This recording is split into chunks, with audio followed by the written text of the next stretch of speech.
Okey, untuk yang property 3 atau we call it a second shifting property, dia melibatkan dalam kita punya yang FS kita daripada FT tu. Dalam FS ni dia ada eksponen negatif AS lah. Alright, for example soalan dia contoh lah. Contoh, ini bukan like macam ni, just macam okay, contoh dia kata yang ni macam adalah katalah negatif negatif 2S for example dengan FS ni, kita katalah kita like macam unknown lagi lah. Alright, so kita akan jadikan dia adalah F, apa dia punya, bergantung kepada kita punya FT tu, and then dia adalah T tolak dengan 2. So A dia mesti kena AS kan. Alright, so katakanlah ada negatif 2S, so A adalah sama juga dengan 2. So ini dah tolak 2, U T tolak 2. Okay, so macam itulah kita ada F, kita kan T tolak 2, T tolak 2. Okay, kalau contoh lah pula, katakanlah dia punya ni adalah eksponen adalah 2S, alright. So Fs, so dia akan jadi macam mana? So kita punya eksponen negatif AS dia sama juga dengan eksponen 2S. So maksudnya negatif A sama dengan 2, so A sama dengan negatif 2. So sini akan jadi F T tambah 2 lah, maksudnya tolak-tolak 2. Yang ni U T tambah 2. So macam tu. Okay, kita pergi tengok soalan yang berkenaan dengan second shifting property. Okay, so kita ada example 5.5 ni, kita nak find the inverse function untuk 2 eksponen negatif 3S and then S over square tambah 4. Okay, so kita akan buat macam mana? So kita akan ada maksudnya kita akan buat lah macam ni yang tadi kita ada apa tu ni? Ni boleh tulis balik kalau macam kita lupa lah. Sorry, ni FS.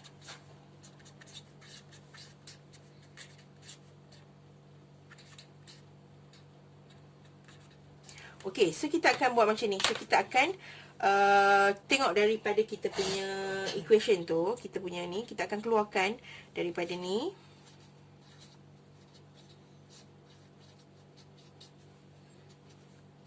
So kita akan tengok dekat sini dia adalah kita punya ni adalah 2, bukan 2, eksponen negatif 3S, and then kita ada kat sini adalah ini adalah kita adalah 2 per S kuasa 2 tambah 4. Okay, so kat sini kita tahu dekat kawas kita punya ni, maksudnya kita punya dengan Fs kita, so eksponen negatif AS kita adalah eksponen negatif 3S. So A kita adalah 3 kat sini, and then daripada yang kita punya Fs kita adalah 2 per S kuasa 2 tambah 4. So ataupun 2 per S kuasa 2 tambah 2 kuasa 2. So bila ada A per S kuasa 2 tambah A kuasa 2, so ini adalah sin AT. So kita ni ada 2 ni lah, sin 2T lah. So maksudnya sekarang kita punya apa tu? Ini adalah sin 2T kat sini. So kita akan letak kat sini adalah sin 2T. Tapi T tu kita kena darabkan, masukkan dalam sini lah. So T tu kena dekat ada kurungan lah. So sini adalah apa tu? Kita punya A tu adalah daripada A sama juga dengan 3. So bila kita masukkan balik dalam equation ni, so ini eksponen 2 eksponen negatif 3S over dengan S kuasa 2 tambah 4. So yang ini, so kita dapatkan, kita tahu tadi kita dah keluarkan yang ini, and then kita ada 2 per S kuasa 2 tambah dengan 4 tu tadi. So dia adalah bahagian yang untuk FT, kalau kita senang cakap bahagian untuk FT adalah sin 2T, and then bahagian yang A tu adalah 3. So kita masukkan balik yang equation ni, so kita akan dapat sin 2T, suka 2T, T tu sin 2 je, T tu adalah A tolak A, which is 3, and then U tu just biar sahaja. So kita akan dapat T tolak T 3. So itulah dia punya cara kita nak ini. Itu bila kita ada kita punya nilai yang ada sebelah bahagian sebelum Inverse tu kita ada eksponen apa, nilai apa. So bila ada exponential, baru kita boleh gunakan yang second shifting ni lah. Kalau macam yang tadi tu lebih kepada kita ada nilai yang first shifting tu yang kita kena keluarkan apa tu, ada dua maklumat lah. Maksudnya kita ada yang kita kena tolak S tolak A. Okay, yang ini dia tak ada S tolak A, tapi kita kena dia kena ada exponential yang sebelum tu. Macam tadi exponential yang selepas FT dia yang ada exponential.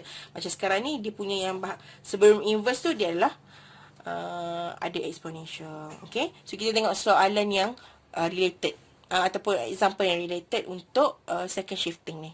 Okay, kita tengok example lagi satu untuk second shifting property. Ini pun saya punya soalan sendirilah daripada yang saya reference saya. Okay, so kita ada inverse property untuk 6 eksponen negatif 5S dengan S4.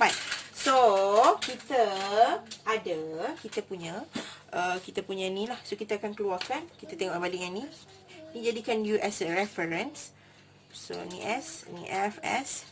So, kita akan dapat F T tolak A. Lepas tu akan darab dengan U lah. Darab dengan T tolak A. Okay. So, now kita akan tengok kita punya ni dulu. Apakah kita punya eksponen tu. So, kita tengok eksponen negatif AS sama juga dengan eksponen negatif 5S. Okay. So, A sama juga dengan 5 kat sini.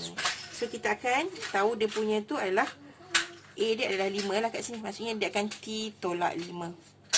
Okey, so T tolak 5.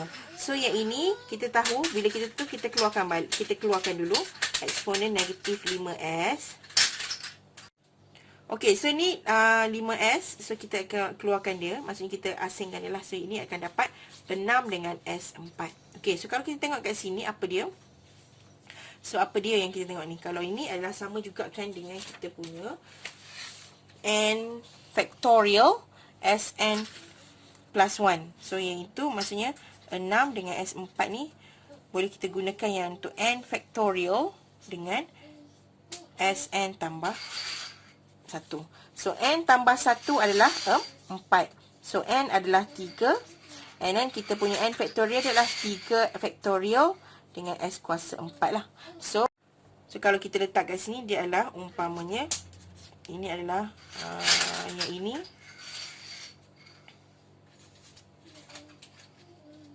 Ini adalah 3 factorial dengan S 3 tambah 1 lah. Okay. So, kalau N factorial ni dia punya, ini adalah dia punya Fs dia. So, Ft dia apa? So, Ft untuk ini adalah T power of N. Okay. So, ini kalau kita tengok 3 factorial maksudnya 3